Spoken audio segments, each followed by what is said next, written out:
Hello friend, welcome to Bajirao Reddy institute. Today analysis के आज के अंक में हम 5 अक्टूबर 2024 के 3 प्रमुख समाचारों और उस पर आधारित 5 प्रश्नों को देखेंगे, जिसमें से पहला समाचार ये है कि संघाई सहयोग संगठन ये चर्चा में है क्योंकि इसकी शासनाध्यक्षों की बैठक जो पाकिस्तान में हो रही है उसके लिए भारतीय विदेश मंत्री की दौरा कन्फर्म हो गया है। तो ऐसे में ये हमारे लिए चर्चा में हो गया है और देखा जाए तो भारत और पाकिस्तान के बीच संबंध ऐसी स्थिति में है कि आप उसको क्या बताया जाए कि किसी भी भारतीय विदेश मंत्री का ये 9 साल बाद दौरा है और पाकिस्तान के तो विदेश मंत्री 12 साल बाद पिछली बार आए थे।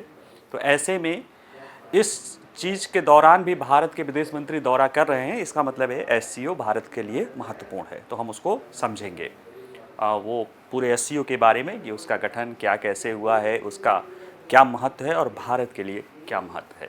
दूसरा मुद्दा ये है कि छत्तीसगढ़ में जो नक्सलवाद विरोधी आंदोलन चल रहा है, जब से छत्तीसगढ़ राज्य का जन्म हुआ है वर्ष 2000 से लेके अब तक, तब से अब से यानी पिछले 24 सालों में नक्सलवाद विरोधी आंदोलन में सबसे बड़ी सफलता मिली है, जिसमें 31 माओवादी मारे गए हैं। और इस संख्या के साथ इस साल टोटल 185 माओवादी को की जो है माओवादी एलिमिनेट किए गए हैं, जो कहीं न कहीं भारत के गृह मंत्री का जो वो प्रण है कि 2026 तक माओवाद को समाप्त कर देना है, वो उस दिशा में एक प्रमुख कदम है। ठीक है, तो इसको हम देखेंगे। तीसरा है मुद्दा, भारत के वित्त मंत्री का कहना है कि भारत आने वाले कुछ समय में, कुछ वर्षों में, कुछ दशकों में भारत की जो आम आदमी का जीवन स्तर है ना, वो बहुत तेज़ी से सुधरेगा। लगातार कई सालों से भारत तेज़ी से विकास कर रहा है। पिछले 4 सालों से तो 7% से ज़्यादा विकास दर कर रहा है। पिछले 5 वर्षों में हम 10वीं से 5वीं अर्थव्यवस्था हो गए हैं और आने वाले कुछ समय में हम बहुत जल्दी जो है, जो वर्तमान हमारी प्रति व्यक्ति आय है जिसे पहुंचने में 75 साल लगा है, $2730, उसमें $2000 हम अगले 5 सालों में ही जोड़ लेंगे। और ये सारी चीज़ें हो रही हैं, विकास तो हो रहा है, साथ ही साथ ये असमानता को भी घटा रहा है। ये बातें भी वित्त मंत्री ने कही हैं। तो हम इसको पूरा समझेंगे और फिर इन्हीं प्रश्नों पर, इन्हीं मुद्दों पर आधारित 5 प्रश्नों को भी हम देखेंगे। देखिए, हमारे विदेश मंत्री हैं जो दुनिया के लोगों को लताड़ते रहते हैं, झगाड़ते रहते हैं। अभी कल एक न्यूज़ आया था कि भारत के विदेश मंत्री का पाकिस्तान में जो एक संगठन एससीओ है, संघाई कोऑपरेशन ऑर्गेनाइजेशन या संघाई सहयोग संगठन, जिसका भारत और पाकिस्तान दोनों सदस्य हैं, उसकी एक शासनाध्यक्ष की मीटिंग होनी है, उसमें ये विदेश मंत्री जाएंगे। हालांकि पाकिस्तान ने प्रधानमंत्री को बुलाया है, क्योंकि देखा जाए तो प्रधानमंत्री को जाना चाहिए, लेकिन उसकी जगह जो है भारत के विदेश मंत्री जाएंगे और इसलिए ये मुद्दा चर्चा में है। और इसमें हम देखें तो संघाई सहयोग संगठन मध्य एशिया और चीन, रूस और मतलब इसको आप कह सकते हो कि यूरेशिया का एक प्रमुख संगठन है, जिसके 10 सदस्य देश हैं और 2 जो है इसके पर्यवेक्षक हैं, जिसमें से मंगोलिया है और मंगोलिया के साथ एक और है। बाकी 10 सदस्य देश हैं और इनका देखा जाए तो जनसंख्या वाइज भी लगभग 40%, क्षेत्रफल वाइज लगभग 40% विश्व की जो है क्षेत्र का करते हैं। जीडीपी वाइज भी लगभग 1/3 जीडीपी का ये प्रतिनिधित्व करते हैं। और यह जो है एक वो क्षेत्र है, यानी जो संघाई सहयोग संगठन है, इस यूरेशियाई क्षेत्र में एक प्रमुख संगठन है जो सुरक्षा मुद्दों को देखता है। जैसे नाटो देखता है या सुरक्षा परिषद देखता है, उसी तरह का एक संगठन है जो यूरेशियाई क्षेत्र के सुरक्षा मुद्दों को देखता है और एशियाई पर्सपेक्टिव, यूरेशियाई पर्सपेक्टिव में देखता है। तो ऐसे में भारत और पाकिस्तान दोनों इसके सदस्य हैं। देखा जाए तो आइए हम इसको समझें कि ये हमारे लिए क्यों महत्वपूर्ण है। पाकिस्तान के लिए हमारे साथ संबंधों के गड़बड़ होने के बावजूद भी अगर भारत के विदेश मंत्री पाकिस्तान 9 साल बाद जा रहे हैं, कोई भारत का विदेश मंत्री जा रहा है, तो निश्चित रूप से कुछ महत्वपूर्ण होगा, तभी ये बातें हो रही है। तो आइए हम इसको समझने की कोशिश करते हैं। चर्चा में क्यों है, तो देखिए, भारत के विदेश मंत्री डॉक्टर एस जयशंकर 15 और 16 अक्टूबर को पाकिस्तान में होने वाले एससीओ के जो शासनाध्यक्षों की परिषद की जो बैठक है, उसमें शामिल होने के लिए वो पाकिस्तान के दौरे में इस्लामाबाद जाएंगे। और ये जो शासनाध्यक्षों का परिषद है ये एससीओ में second highest decision making body है।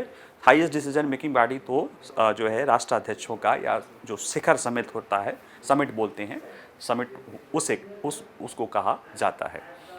वर्तमान में पाकिस्तान के पास रोटेटिंग आधार पे जो है अध्यक्षता है और ऐसे में इसकी मीटिंग यहाँ पे कराई जा रही है। और इसको देखते हुए, इसके महत्व को देखते हुए भारत सरकार की विदेश मंत्री ने वहाँ पे जाना अपना स्वीकार किया है। अगर हम देखें तो संघाई सहयोग संगठन उन कुछ चुनिंदा संगठनों में है जिसमें भारत और पाकिस्तान, जिनके बीच 2015 के बाद से बहुत ही कटुतापूर्ण संबंध है, उसके बावजूद भी हम वहाँ पे एक साझा मंच करते रहे हैं। उसके विभिन्न, यहाँ तक कि भारत के विदेश मंत्री जा रहे हैं पाकिस्तान 9 साल बाद, और पाकिस्तान का भी कोई नेता जो है काफ़ी समय बाद, पिछले साल जब विदेश मंत्रियों का भारत में सम्मेलन हुआ था एससीओ का, तो उसमें भी शामिल हुआ है। इसके पीछे जो वजह बताई जाती है वो ये बताई जाती है कि एससीओ का जो चार्टर है वो ये कहता है कि सदस्य देश इस पे द्विपक्षीय मुद्दे नहीं उठाएंगे, और ये द्विपक्षीय मुद्दे किसी भी चीज़ को बिगाड़ने में, अब जैसे देखिए भारत भी उसका सदस्य है, चीन भी उसका सदस्य है, पाकिस्तान भी उसका सदस्य है। भारत का चीन से भी नहीं संपर्क अच्छा है और पाकिस्तान से भी नहीं संपर्क अच्छा है, लेकिन ये तीनों वहाँ पे शामिल होते हैं क्योंकि वहाँ पे द्विपक्षीय मुद्दे नहीं उठाए जाते हैं, नहीं उठाए जा सकते हैं। ऐसे में दोनों देश, यानी जो दोनों, या भारत पाकिस्तान या भारत चीन, आपस में वहाँ पे एकजुट हो सकते हैं क्योंकि विवादित मुद्दे वहाँ पे उठाने का मौका नहीं मिलता है। अगर हम इसको देखें, एससीओ को देखें, तो इस मैप में देखें, हालांकि ये थोड़ा पुराना मैप है, इसमें अब बेलारूस भी शामिल हो गया है, तो ये इसको भी अगर हम रेड कर दें, ठीक है, और ईरान भी है, यानी जो ये रेड वाला है ये दो छोड़ दिया जाए तो बाकी जो भी देश हैं ये इतने जो है, जो रेड वाले हैं, ये सब इसके मेंबर स्टेट हैं, यानी कि बेलारूस, रूस, Kazakhstan, Uzbekistan, Kyrgyzstan, Tajikistan, Pakistan, Bharat, China. और जो पीले पीले वाले हैं ये सब उसके पर्यवेक्षक का दर्जा है। अफगानिस्तान और मंगोलिया पर्यवेक्षक के हैं, यानी 10 सदस्य देश हैं यूरेशिया के, 2 जो है पर्यवेक्षक हैं जो चर्चा में भाग लेते हैं लेकिन मतदान नहीं करते हैं। बाकी जो ग्रीन वाले हैं, जैसे टर्की हुआ, नेपाल हुआ, कंबोडिया हुआ, ये 3 जो है डायलॉग पार्टनर हैं एससीओ के। तो एक तरह से देखा जाए तो ये यूरो एशिया, यानी टर्की तो अपने को यूरोप और एशिया का मानता है, बेलारूस यूरोप का है, रूस भी अपने को यूरोप और एशिया का मानता है, बाकी इधर के देश जो है एशिया के हैं, और इस तरह से ये यूरो एशिया संगठन है। इसके गठन के बारे में देखा जाए तो इसका गठन 1996 में हुआ था, संघाई 5 के नाम से हुआ था, जिसमें चीन, रूस, कजाकिस्तान, किर्गिस्तान और तजाकिस्तान इसमें पहले शामिल था।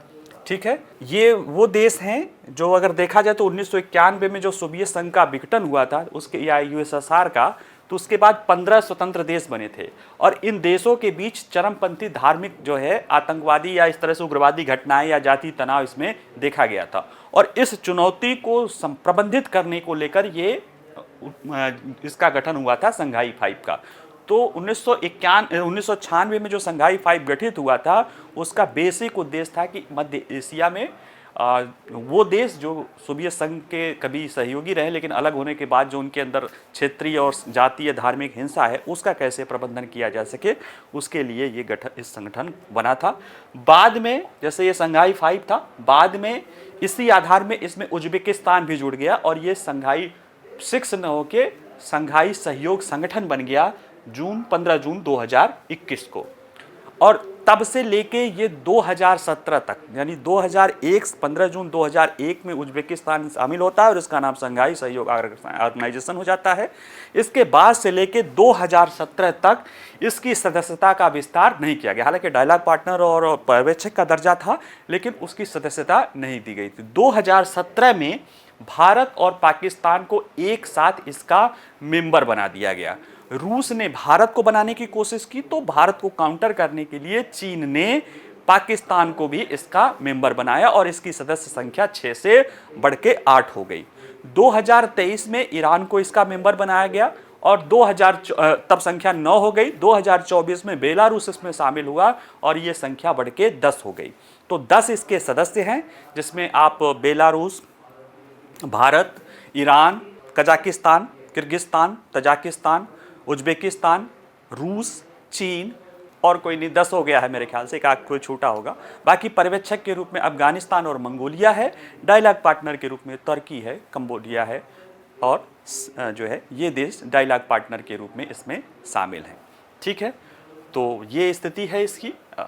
इसमें अगर देखें तो ये एससीओ जो है यूरेशिया का सबसे बड़ा क्षेत्रीय संगठन है, एशिया का नहीं, यूरेशिया का। इसमें कुछ सदस्य ऐसे हैं जो यूरोप के अंग हैं और इसके सदस्यों में से पृथ्वी की सतह का 1/4 से अधिक हिस्सा है, दुनिया की 40% आबादी है और 1/3 जो है जीडीपी है। यानी कि देखा जाए तो इनके पास आबादी जितनी है उससे कम जीडीपी का परसेंटेज है और उनके पास जगह जितनी है उससे कम जीडीपी का परसेंटेज है।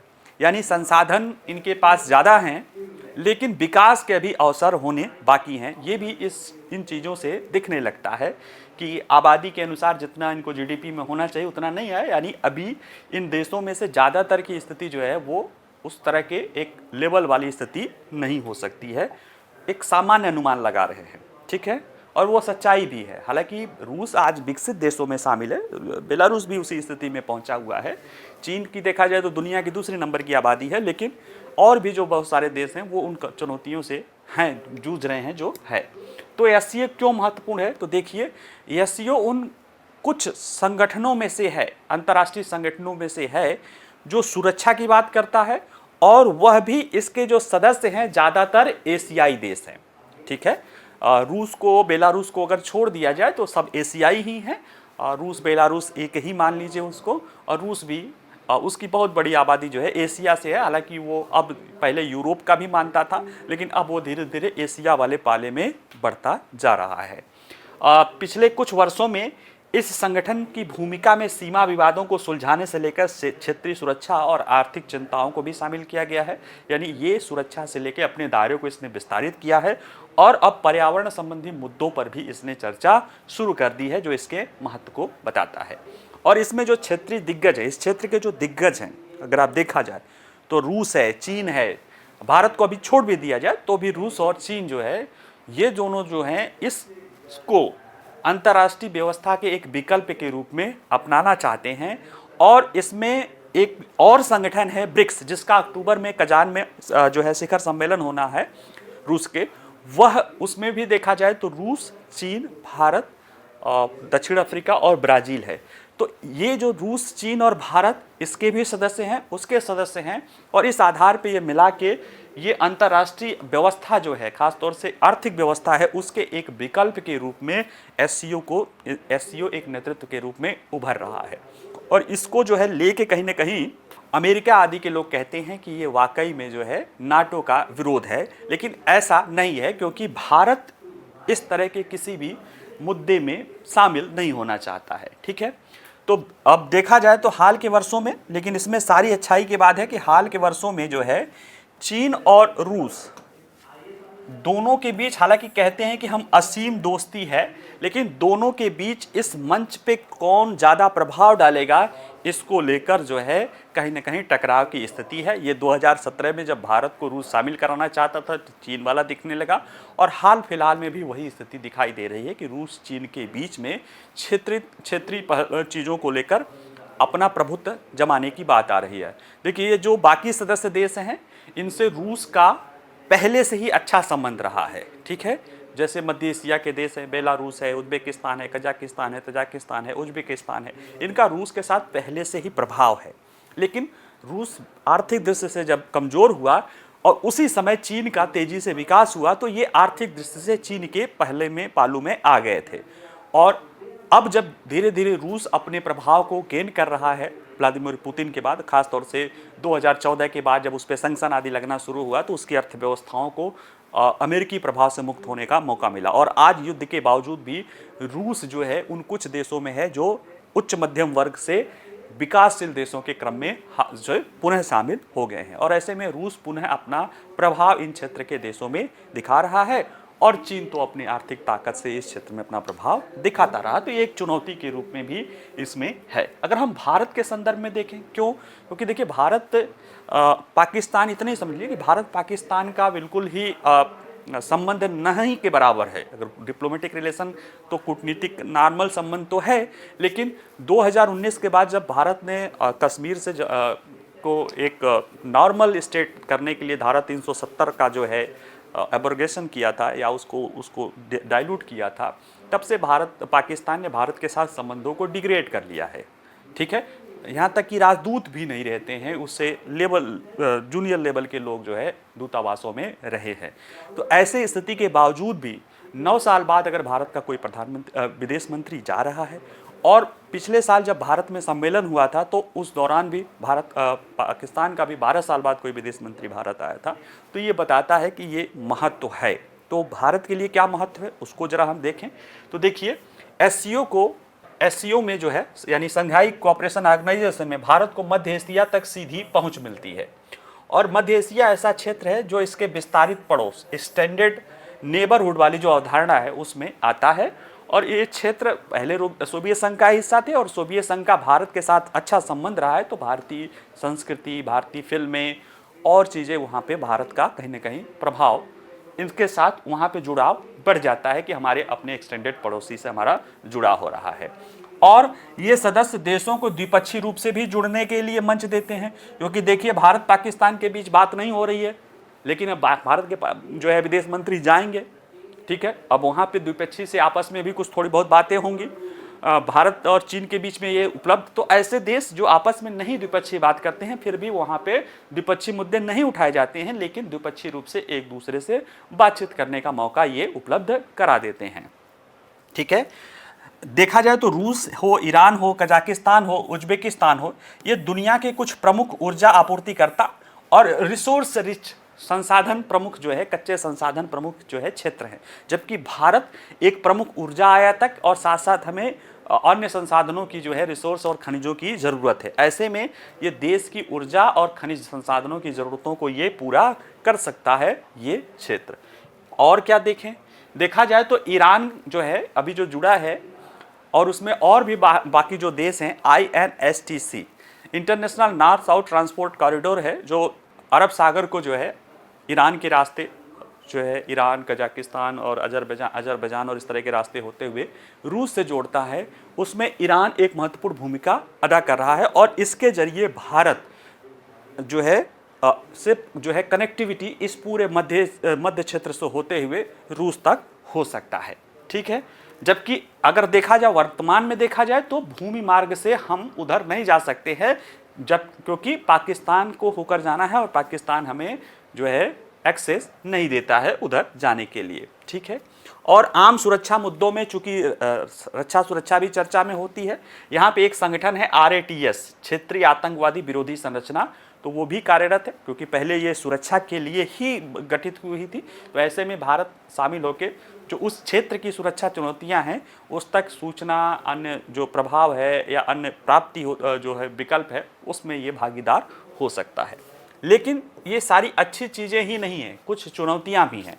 चुनौतियां क्या है कि चीन जो है HCO में आर्थिक फैसले ले रहा है, और उसका जो BRI प्रोजेक्ट है उस तरह से देखा जाए तो वो SCO का प्रोजेक्ट बनाता जा रहा है। हालांकि पिछले साल भारत ने उसमें स्ट्रिक्टली मना कर दिया कि वो इससे उसमें समझौते में शामिल नहीं होगा, वो अलग बात है, लेकिन कहीं ना कहीं चीन का दबदबा तो आर्थिक फैसलों में इस क्षेत्र में बना हुआ है। दूसरा है, भारत का इस क्षेत्र में उस तरह से लिवरेज नहीं है जितना अन्य इसके सदस्य देशों का है। ठीक है, भारत का डायरेक्ट भूमि मार्ग से संपर्क नहीं है, वो या तो चीन होकर जाएगा या तो पाकिस्तान होकर जाएगा, तो पाकिस्तान से तो सवाल ही नहीं होता, अरे सॉरी चीन पाकिस्तान नहीं, या तो ईरान होके जाए, और ईरान का ही अभी रास्ता है, और ईरान की जो परिस्थितियां बन रही है उससे ये देख के लग रहा है कि इसमें चुनौतियां और आएंगी मध्य एशिया तक भारत की डायरेक्ट पहुंच होने में। एक भारत की कमी है, मध्य एशिया के साथ हमारे बहुत पुराने सांस्कृतिक संबंध हैं, और वहाँ के लोग भारत को पसंद भी करते हैं, मित्र भी करते हैं, लेकिन वही बात है ना कि हमारा उनका जुड़ाव मार्ग के कारण, रास्ते उपलब्ध न होने के कारण, भूमि मार्ग उपलब्ध न होने के कारण थोड़ा सा दिक्कत होता है, और चीन को वही फायदा मिल जाता है क्योंकि ज़्यादातर देशों से चीन की सीमाएं सटी हुई हैं। ठीक है, क्षेत्रीय आतंकवाद जो विरोधी संगठन है रैट्स है, वह SCO का एक प्रमुख अभिन्न अंग है, लेकिन रैट्स में जो मुद्दे, अंतर्निहित मुद्दे हैं वो ये है कि इसमें दक्षिण एशिया के बजाय मध्य एशिया के जो सुरक्षा चुनौतियां हैं उस पर चर्चा किया जा रहा है। और भारत के लिए जो ज़्यादातर प्रमुख सुरक्षा चुनौतियाँ हैं वो दक्षिण एशिया से जुड़ी हुई हैं। तो ये कुछ चीज़ें हैं जो सकारात्मक और नकारात्मक पहलू उत्पन्न कर रहे हैं, जिसमें से निष्कर्ष के रूप में हम यही कह सकते हैं कि एससीओ में एससीओ भारत के लिए एक महत्वपूर्ण वाहक है। किस रूप में? यूरेशियन जो कैलकुलेशन है उसमें अपने आप को साबित करने के लिए। और देखा जाए तो यूएसए की क्षमता, एससीओ की क्षमता का अभी पूरा दोहन भी नहीं हुआ है। अभी इसमें मानवीय आधार पर सहायता, आपदा राहत, स्वास्थ्य और जलवायु परिवर्तन जैसे मुद्दे भी इसमें शामिल होते जाएंगे। तो भारत के लिए एससीओ का महत्व है और इसीलिए भारत ने अपने विदेश मंत्री को एससीओ की बैठक में भेजने का फैसला किया है। जबकि पाकिस्तान के साथ हमारे संबंध किस हाल में हैं वो तो बताने की भी ज़रूरत नहीं है। ठीक है, चलिए अगला देखते हैं। अगला है छत्तीसगढ़ के नक्सलवाद विरोधी आंदोलन के लिए एक महत्वपूर्ण सफलता के रूप में 51 माओवादी मारे गए हैं। और कहा जा रहा, सुरक्षा विशेषज्ञों का कहना है कि जब से छत्तीसगढ़ राज्य का जन्म हुआ है, यानी पिछले 24 सालों में, यह नक्सलवाद विरोधी आंदोलन का सबसे बड़ी सफलता है। और ये सफलता उस क्षेत्र में मिल रही है जब वो जो क्षेत्र, एक तरह से उसमें से ज़्यादातर क्षेत्र देखा जाए तो वो क्षेत्र भारत के जो प्रशासन तंत्र है, जो पुलिस है, जो प्रशासन है, उससे वो कटा हुआ क्षेत्र है। पहले बहुत ज़्यादा था, अब वो घूम फिर कर वही बस्तर संभाग का जो है दंतेवाड़ा और बाकी 4-5-6 जिलों में ही सिमटा है। और उसको भी समाप्त करने के लेकर जो है केंद्र सरकार और केंद्रीय गृह मंत्री ने अभी जब रायपुर में, छत्तीसगढ़ की राजधानी रायपुर में वो गए थे, तो उन्होंने प्रण लिया था कि इसको रूथलेसली, यानी निर्ममतापूर्वक हमें नक्सलवाद को समाप्त करना है और 2026 तक भारत को नक्सलवाद से मुक्त कर देना है। तो सोचिए कि कभी 2006 में भारत के गृह मंत्री और भारत के प्रधानमंत्री उस समय के कहना था कि नक्सलवाद भारत की सबसे बड़ी सुरक्षा चुनौतियां हैं, जो उस समय 11 राज्यों के 229 जिलों में किसी न किसी रूप में था। आज वो सिमट के छत्तीसगढ़ के एक छोटे से हिस्से में रह गया है और वहाँ भी पिछले 1 साल से लगातार सफलता मिल रही है, जो कि देखा जाए कि 185 नक्सलवादी मारे गए हैं। और उसमें भी सबसे बड़ी सफलता हाल फिलहाल में या पिछले 24 सालों में देखा जाए तो वो मिली है, जो कि 31 लोगों की जो है उसमें, और कई सारे उसमें महत्वपूर्ण नेतृत्व भी मारा गया है। तो आइए चलिए देखते हैं चर्चा में क्यों है। तो देखिए, छत्तीसगढ़ में माओवादियों के खिलाफ सबसे बड़े अभियानों में से एक में सुरक्षा बलों ने 4 अक्टूबर को बस्तर क्षेत्र में एक भीषण मुठभेड़ के दौरान कम से कम 31 नक्सलियों को मार गिराया। यह संख्या और भी बढ़ गई। शुरू में न्यूज़ था कि 28 है, बाद में यह था कि 4-5 और आएंगे, लेकिन बाद में 31 तो कंफर्म हो गया है और संख्या के बारे में पता नहीं। एक्चुअल में ये पता चला कि 50 नक्सलियों का एक समूह है जो वहाँ पे एक मीटिंग कर रहा है, ट्रेनिंग कैंप लगा रहा है। इसके बाद पुलिस ने लगभग वहाँ की जो एसटीएफ है, लोकल पुलिस एसटीएफ स्पेशल, एक और उसका नाम है, एक आरजी करके है, वो भी वहाँ पे उन लोगों का 1000 लोगों का दस्ता, जिसमें से आरजी वाले में तो ज़्यादातर रिजर्व ग्रुप वाले में ज़्यादातर तो ऐसे नक्सली जो हथियार त्याग चुके हैं उनको रखा गया है। 1000 लोग जो है सिक्योरिटी फोर्सेस का दस्ता उनको पूरी तरफ से घेरता है। और बाद में जब उन लोगों को पता चलता है वो गिर गए, जवाबी कार्रवाई में 31 लोगों की जो है शिनाख्त हो गई है। बाकी मतलब उनको 31 बॉडीज़ मिल गई है, बाकी और बढ़ सकते हैं। तो यह देखा जाए तो छत्तीसगढ़ पुलिस और नक्सलवाद विरोधी अभियान के लिए एक बड़ी सफलता है। और ये बात वहाँ के मुख्यमंत्री ने भी वहाँ के सिक्योरिटी फोर्सेस की पीठ थपथपाई है। और कहा भी जा रहा है कि 24 साल पहले राज्य के गठन के बाद से एक ही कार्रवाई में माओवादियों की सबसे अधिक संख्या को ये दर्शाता है। इसके पहले अप्रैल में इसी तरह से उसी आसपास एक कांकर जिला है, वहाँ पे भी इसी तरह की कार्रवाई हुई थी, जिसमें 29 माओवादी मारे गए थे, जिसमें कुछ शीर्ष कमांडर भी मारे गए थे, जिसमें कईयों पर तो 25 लाख तक का इनाम था। तो 29 के बाद ये संख्या 31 है। और ये बताता है कि ओवरऑल जो है कहीं ना कहीं छत्तीसगढ़ में नक्सलवादी अभियान सफल होता जा रहा है। तो ज़रा सा देखें कि छत्तीसगढ़ में नक्सलवाद विरोधी आंदोलन की स्थिति।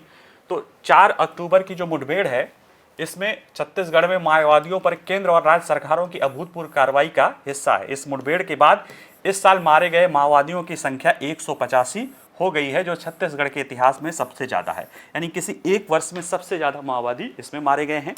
इसके पहले की संख्या देखें तो 2019 से 2023 के बीच में, यानी 5 सालों में 19, 20, 21, 22, 23, 5 सालों में जो है 206 मारे गए थे। कितना? 5 सालों में 206। और अभी 1 साल भी नहीं हुआ है 2024 में, कितने हो गए हैं? 185। और ये जिस तरह से सिक्योरिटी फोर्सेस अपना दबाव बनाए हुए हैं, जल्दी ही ये आंकड़ा 5 साल वाला भी आंकड़ा क्रॉस कर देंगे। हालांकि इस साल के माओवादियों हिंसा में 15 सुरक्षाकर्मी भी और 47 नागरिक भी मारे गए हैं, लेकिन ये पिछले साल के आंकड़ों की अपेक्षा ये भी संख्या कम है। यानी कहीं न कहीं छत्तीसगढ़ में नक्सलवाद विरोधी आंदोलन को जो है सफलता मिल रही है। और ये सफलता ये 31 है। इसके पहले जैसे अभी बताया कि 29 अप्रैल में भी 29 माओवादी मारे गए थे। और देखा जाए तो जो ये सफलता है कि ऐसे समय आई है कि केंद्रीय गृह मंत्री की अध्यक्षता में नक्सल प्रभावित राज्यों की 7 अक्टूबर यानी परसों सोमवार को जो है मीटिंग होने वाली है गृह मंत्री की अध्यक्षता में नई दिल्ली में। और उस समय इतनी सफलता मिलना कहीं न कहीं सिक्योरिटी फोर्सेस को और केंद्र और राज्यों को, नक्सल प्रभावित राज्यों के लिए एक बूस्टर का काम करेगा। और ये अमित शाह जो है अमित शाह गृह मंत्री जो है अमित शाह जो रायपुर में गए थे, तो उन्होंने एक बात कही थी कि माओवाद को निर्मम और अंतिम झटका देने की ज़रूरत है, क्योंकि अब वो अंतिम कुछ क्षेत्रों में ही रह रहा है। और मार्च 2026 तक भारत से नक्सलवाद को पूरी तरह से समाप्त करने की गृह मंत्री ने कसम खाई थी, और लग रहा है कि ये उसी दिशा में चल रहा है। ठीक है, तो आइए ज़रा सा हम इसको समझें कि नक्सलवाद या माओवाद या लेफ्ट विंग एक्सट्रीमिस्ट, जो भी आप कह सकते हैं, वामपंथ, चरमपंथ, जो भी शब्दावली आपके एग्ज़ाम में प्रयोग किया जाए आपके पेपर 3 में, वो क्या है और उसके उद्देश्य क्या हैं और भारत सरकार उसको लेकर क्या प्रतिक्रिया कर रही है। तो जब देखें माओवाद या नक्सलवाद देखा जाए तो एक्चुअल में ये सामाजिक, आर्थिक, राजनीतिक और सांस्कृतिक उद्देश्यों के लिए किया जाने वाला वामपंथी विचारधारा वाला सशस्त्र हिंसक संघर्ष है। वामपंथी विचारधारा है यानी माओवादी साम्यवादी विचारधारा है, और इसमें भी माओवादी विचारधारा को ये अपनाता है। और ये भारत के पूर्वी राज्यों के अति पिछड़े क्षेत्रों में अल्प विकास एवं अन्य सामाजिक आर्थिक चुनौतियों या वंचना के कारण ये पनपा है। ठीक है, और ये वामपंथी उग्रवादी माओ से तुंग की विचारधारा से प्रभावित हैं और भारत की संसदीय और लोकतांत्रिक शासन प्रणाली को छलावा मानते हैं, और इसकी जगह एक वामपंथी व्यवस्था लाना चाहते हैं, साम्यवादी व्यवस्था या पीपल जो है लोकतंत्र या जनतंत्र। हमारे लोकतंत्र को, हमारे संसदीय प्रणाली को ये छलावा मारते हैं और जन लोकतंत्र ये लाने की बात करते हैं। ठीक है, जैसा जनतंत्र लोकतंत्र माओ ने चीन में लाया है, जो हम दिखाई देते हैं कि वो जो कम्युनिस्ट पार्टी ऑफ चाइना है वही सरकार है, वही देश है, वही सब कुछ है। उसी तरह का ये लोकतंत्र जो है, जनतंत्र जो है, भारत में ये लाना चाहते हैं। उद्देश्य क्या है? देखिए, इनके उद्देश्य जो घोषित है, ये 2 इनका मेन उद्देश्य है। इनका ये है कि जो मेन उद्देश्य है वह है कि जो दीर्घकालीन है और जो मेन है, सशस्त्र विद्रोह के माध्यम से राजनीतिक सत्ता को प्राप्त कर वैकल्पिक राज्य संरचना के रूप में नव जन लोकतंत्र की स्थापना करना है। और ऐसे में नक्सलवादी भारतीय संसदीय लोकतांत्रिक शासन प्रणाली का विरोध करते हैं और इसे छलावा मानते हैं। ये लोकतंत्र में जब चुनाव आदि होता है तो उसका विरोध कराते हैं, नहीं मानते तो ये यहाँ तक भी कहते हैं कि भारत चुनाव आयोग कहता है ना उंगली पे निशान, तो ये कहते हैं जिसकी उंगली पर निशान दिखेगा उसका हाथ काट लिया जाएगा। इस तरह की बात भी करते हैं। लेकिन इसके बावजूद भी इस बार जो अभी चुनाव हुआ, चाहे छत्तीसगढ़ में जो राज्य का चुनाव हुआ हो या जो संसदीय चुनाव हुआ है, उसमें अच्छी खासी संख्या में उन क्षेत्रों के लोगों ने भी मतदान किया है जहाँ पे कभी मतदान 2%, 4%, 10% हुआ करता था। यानी कहीं न कहीं लोग जो है इनकी विचारधारा, इनकी जो बहकावे है या इनका जो डर है उससे बाहर निकल रहे हैं। ये तो इनका मेन है। और इसके लिए ये कहते हैं राजनीतिक उद्देश्य की पूर्ति के लिए ये स्थानीय लोगों का सहयोग प्राप्त करने हेतु लोगों के अधिकार, जल, जंगल, जमीन के लिए आंदोलन चलाते हैं और जन अदालतों द्वारा पीड़ितों को न्याय देते हैं। यानी मेन उद्देश्य है कि सशस्त्र माध्यम से अब सत्ता को हासिल करना है, संसदीय लोकतंत्र की जरा जन लोकतंत्र लाना है चीन वाला। और इसके लिए चूंकि माओवादी विचारधारा को मानते हैं, माओ कहता है कि जल जो है, जो लोग हैं वो जल है, और गुरिल्ला या जो आप उनको माओवादी कहें या जो भी विचारधारा कहें क्रांतिकारी, वह जो है उसके मछली हैं। तो मछली तो बिना पानी के रह नहीं सकती है। तो ऐसे में लोगों के सहयोग के लिए लोगों की वंचनाओं को पूरा करो, यानी लोगों की जो कमियां हैं उनको उनके लिए बात उठाओ, उनकी आवाज़ उठाओ, लेकिन मेन उद्देश्य इनका होता है वैकल्पिक राज्य संरचना जो कि साम्यवादी व्यवस्था को अपनाना होता है। तो ये इनका घोषित उद्देश्य है। अब ऐसे में सरकार जो है, इनके प्रक्रिया क्या है, तो देखिए ये जो माओवाद है, नक्सलवाद है, वो उनको उसको लेकर अलग लग रहा है। ये एक कोई उग्रवादी संगठन भी है, यह सामाजिक, आर्थिक, राजनीतिक, सांस्कृतिक आंदोलन भी है जो कि हिंसा का सहारा लेता है। यह जो है कहीं न कहीं एक वैकल्पिक शासन व्यवस्था भी देता है। तो अब अलग अलग सोच वालों के लिए अलग अलग होता है, और इसके लिए आपको सिर्फ एक अप्रोच से काम नहीं चलेगा, क्योंकि हिंसा वो अपनाते हैं, हिंसा के जरिए वो हमारे राजतंत्र को ख़त्म करना चाहते हैं। और एक व्यवस्था, एक बात ये भी कही जाती है कि जब तक शांति नहीं होगी, तब तक स्थिरता नहीं होगी, तब तक विकास नहीं होगा। तो ऐसे में सरकार को कानून व्यवस्था, या उसकी कह सकते हैं जो उनकी सशस्त्र विद्रोह है, उसके लिए सशस्त्र संघर्ष भी करना पड़ता है। लेकिन चूंकि ये सामाजिक, आर्थिक, राजनीतिक अन्य वंचनाओं से उपजा हुआ है, या उसकी वजह से इन्हें खाद्य पानी मिलता है, तो उसे भी दूर करने के लिए सरकार के द्वारा जो है मल्टी प्रोंग्ड अप्रोच अपनाया गया है, जिसमें सुशासन को भी अपनाया जाता है। जो है देखिए, सुरक्षा एवं विकास दोनों को समाधान करने के लिए सुशासन को बढ़ावा देकर वामपंथी उग्रवाद से निपटना है। इसके लिए राष्ट्रीय नीति और कार्य योजना बना है, जिसमें सुरक्षा, विकास, स्थानीय समुदायों के अधिकार देने की बात की जाती है, और उन्हें हकदारियां देनी जाती है। जो फॉरेस्ट राइट एक्ट है ना, वनवासियों को, यह भी उसी दिशा में महत्वपूर्ण कदम है। तो ये सारे पहलू, सुरक्षा यानी पुलिस एक्शन भी करना है, विकास भी करना है, स्थानीय समुदायों के अधिकार देना है, उनको पहचान देना है, और ये सारे पहलू को एक साथ कड़ाई से करते हुए, और गृह मंत्री का कहना है कि रूथलेसली उन पे अटैक करना है। यानी कि उनके जिन लोगों के लिए वो कॉज की बात करते हैं, उनके प्रति सहानुभूति और उनके विकास को तो करना है। बाकी इनके जो संगठन है, उन पे रूथलेसली प्रयास करना होगा। हाँ, जो सामने वापस आना चाहे उनके लिए अच्छा खासा विकल्प भी सरकार देती है, और इसीलिए धीरे धीरे लोगों का मोहभंग उससे होता जा रहा है। क्योंकि बाद में देखा गया कि जब सरकार विकास करने जाती थी, तो ये लोग उस विकास में बाधक बनते थे। वो रोड को तोड़ देते थे, अस्पताल में बम उड़ा देते थे, डॉक्टर और इसको भगा देते थे। तो जनता को भी धीरे धीरे समझ में आनी शुरू हो गई, और फिर ये जो है समाप्त होते होते होते अब कुछ छोटे से ऐसे हिस्सों में है, जो कि वैसे भी देखा जाएगा जोग्राफिकली बहुत ही डेंस पॉल्यूटेड एरिया है, दंडकारण्य वाला, वहीं पे बचा है, और उसी को भी सरकार 2026 तक खत्म करने का लक्ष्य रखी है। आइए तीसरा समाचार देखें। इसमें जो है भारत के वित्त मंत्री जो है, कौटिल्य इनक्लेव, तीसरा कौटिल्य इनक्लेव, इकोनॉमिक इनक्लेव हो रहा है ताज होटल नई दिल्ली में। इसमें जो है ये अपना भाषण दे रही थी, अध्यक्षता भाषण। इनमें उन्होंने कुछ बातें कही हैं, जिसमें से सबसे प्रमुख है कि भारत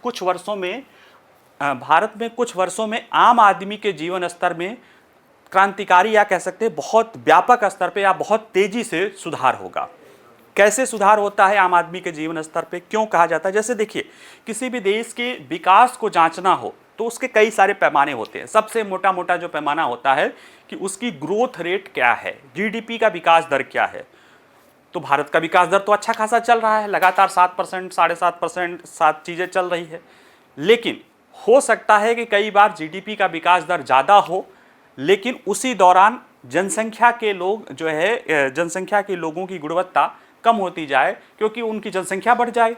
पता चला कि आपके घर में 100 रुपये की आय है, 5 लोग हैं, आय बढ़ के 120 रुपये हो गई, और जनसंख्या 5 की जगह 10 हो गई। तो प्रति व्यक्ति जो आय होती है वो दूसरा, यानी जीडीपी के विकास दर के बाद दूसरा पैमाना माना जाता है कि उसको जांचने का कि स्थिति ठीक ठाक है कि नहीं। तो प्रति व्यक्ति आय की भी स्थिति में अब धीरे धीरे देश विकास कर रहा है। अब क्योंकि जनसंख्या जो सबसे ज़्यादा होने के बावजूद भी अब एक स्थिति में आ गई है, और जनसंख्या से ज़्यादा हमारा प्रति व्यक्ति तेजी से जो है हमारी जीडीपी बढ़ रही है। इसीलिए देखिए, पिछले 75 सालों में जो प्रति व्यक्ति आय हमारी $2730 हुई है, अनुमान है आईएमएफ का कि वो अगले 5 सालों में $2000 और बढ़ जाएगी, और फिर ऐसे हर दूसरे, तीसरे, चौथे साल में बढ़ती जाएगी। और सरकार का लक्ष्य है कि 2047 तक हम विकसित देश बन जाएं। आज विकसित देश या उच्च आय वाले देशों की अवधारणा क्या है? $14,156 से जो ज़्यादा कमाते, जिनकी प्रति व्यक्ति आय है, वो विकसित देश है। और सिर्फ प्रति व्यक्ति आय बढ़ रही हो सकता है प्रति व्यक्ति आय बढ़ रही हो, यानी जनसंख्या स्थिर हो, जीडीपी दर बढ़ रही हो, लेकिन उसमें से कुछ ही लोगों को फायदा हो रहा हो और कुछ लोगों की आय कम होती जा रही हो, तो उसके लिए भी एक और चीजें देखी जाती है कि जो आय की असमानता है वो घट रही है कि नहीं। वित्त मंत्री ने कहा कि हमारी जीडीपी भी बढ़ रही है, हमारी प्रति व्यक्ति आय भी बढ़ रही है, और आंकड़े ये भी बता रहे हैं कि हमारा जो जीनी कोफिशिएंट, जिसको असमानता को नापने का एक पैमाना है, वह भी ग्रामीण क्षेत्रों और शहरी क्षेत्रों दोनों में कम होता जा रहा है, जिससे ये लग रहा है कि आने वाले वर्षों में भारत की जो लोग हैं उनका जीवन स्तर बहुत बेहतर तरीके से या बहुत तेजी से सुधरेगा। तो आइए इसको जरा सा ब्रीफली देख लें। तो देखिए, परिचय के रूप में देखा जाए तो वित्त मंत्री का कहना है कि देश के प्रति व्यक्ति आय अगले 5 साल में दुगनी हो जाएगी। कैसे हो जाएगी, अभी नीचे देखेंगे। इसके साथ ही सरकार द्वारा किए गए संरचनात्मक सुधारों के कारण लोगों के जीवन स्तर में भी सबसे तेज वृद्धि के साथ साथ आर्थिक असमानता में भी कमी आएगी। यानी लोगों का जीवन स्तर बढ़ेगा और साथ ही साथ आर्थिक असमानता में भी कमी आएगी, यानी ये जो जीवन स्तर है वो ज्यादातर लोगों का बढ़ेगा। ये बातें कहाँ कह रही थी, ये नई दिल्ली में कौटिल्य आर्थिक सम्मेलन के तीसरे संस्करण को समर्थित करते हुए वो बोल रही थी, और उन्होंने कहा कि हाल के दशक में भारत का महत्वपूर्ण आर्थिक प्रदर्शन 5 वर्षों में उसके 10वीं अर्थव्यवस्था से 5वीं में आया है, और विकसित भारत जो बनेगा वह विचारों में, प्रौद्योगिकी में, संस्कृति के जीवंत आदान प्रदान में केंद्र बनकर न केवल भारतीयों के लिए लेकिन दुनिया के अन्य देशों के लिए भी वो एक विकल्प होगा। खासतौर से ग्लोबल साउथ का भारत कहता है कि हम उसकी आवाज हैं, और ये बात यही जो है वित्त मंत्री भी यही बातें कह रही थी। अब जब वित्त मंत्री ऐसा अनुमान लगा रही हैं कि आने वाले दशकों में हमारा जीवन स्तर बेहतर होगा, तो कैसे यह लगा रही हैं, यूं ही तो कर नहीं रही, क्यों लगा रही हैं उसको समझे। तो देखिए, प्रति व्यक्ति आय में तीव्र वृद्धि हो रही है। वित्त मंत्री का कहना है कि भारत की प्रति व्यक्ति आय $2730 पहुंचा है, और ये पहुंचने में कितना लगा है, 75 साल से ज्यादा। अभी तो देखा जाए तो 77 साल, क्योंकि 1947 में हम आजाद हुए हैं, 2024 में हम अगर खड़े हैं तो 2024 में हमारा आया कितना, $2730 हमारा प्रति व्यक्ति आय है। ठीक है, और आईएमएफ अनुमान लगा रहा है कि अगले 5 सालों में भारत की प्रति व्यक्ति आय $2000 और बढ़ जाएगी। तो कहां पे 77 साल लग रहा है और कहां पे 5 साल में $2000 और बढ़ जाएगी, यानी $4730 हो जाएगी। यही बात ये कह रही हैं कि आने वाले 5 सालों में ही हमारी प्रति व्यक्ति आय लगभग दूनी हो जाएगी, और प्रति व्यक्ति आय दूनी हो जाएगी, उतनी तेजी से जनसंख्या तो नहीं बढ़ेगी। तो इसका मतलब है कि लोगों का जीवन स्तर बढ़ेगा। कैसे बढ़ेगा, तो देखिए, ये कह रहे हैं कि भारत ने अपना लक्ष्य रखा है कि जब 2047 तक भारत अपनी स्वतंत्रता का 100 साल करेगा, तब भारत एक नए युग में प्रवेश करेगा। अल्प विकसित, विकासशील, एस्पायरिंग से होते हुए हम किस में पहुंचेंगे, विकसित देशों की श्रेणी में। और विकसित देशों की जो गुणवत्ता होती है, वो जनसंख्या के, उनके जनसंख्या के, ज़्यादातर विकसित देशों की जनसंख्या का जो जीवन स्तर होता है, वो सब कुछ हम प्राप्त कर लेंगे। कैसे, क्योंकि हमारी जो है प्रति व्यक्ति आय भी तेजी से बढ़ रही है, और साथ ही साथ भारत का विकास असमानता में कमी के साथ है। ये क्या पहलू मैं आपको बताता हूं।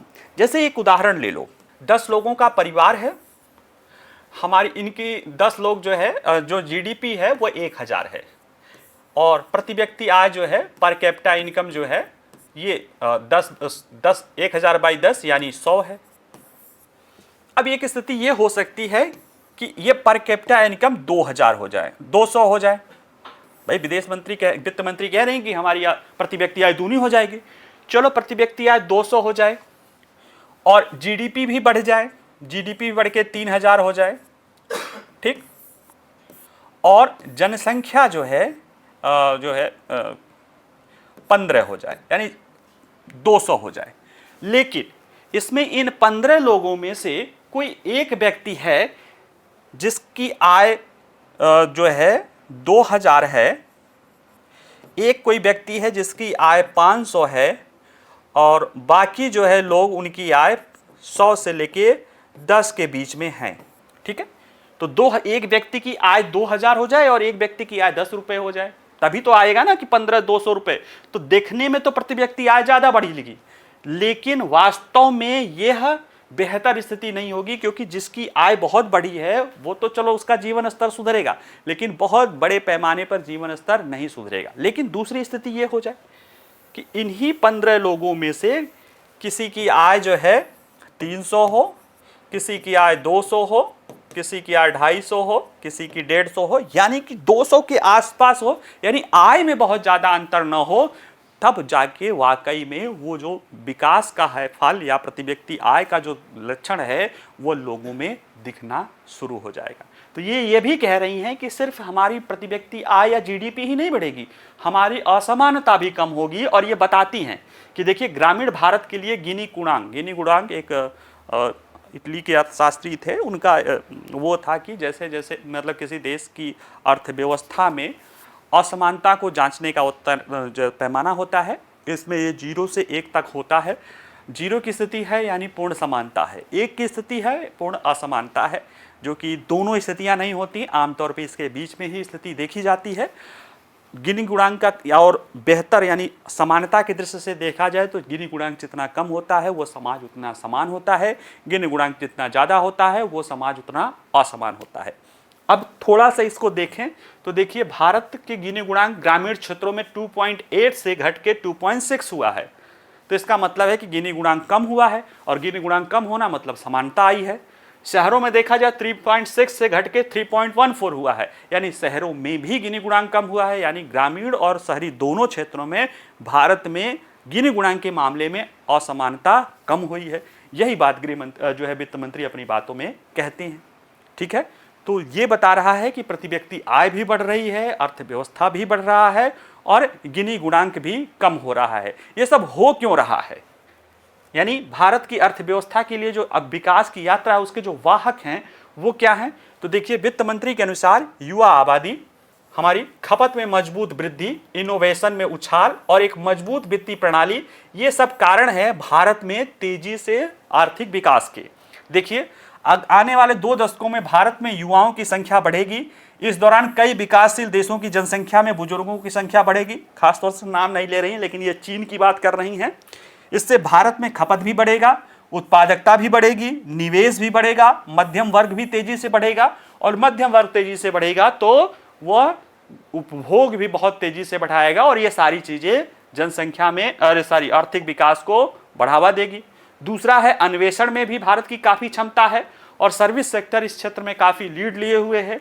भारत का वित्तीय क्षेत्र भी बहुत मजबूत स्थिति में है और आने वाले नई जरूरतों को पूरा करने के लिए भी तैयार है।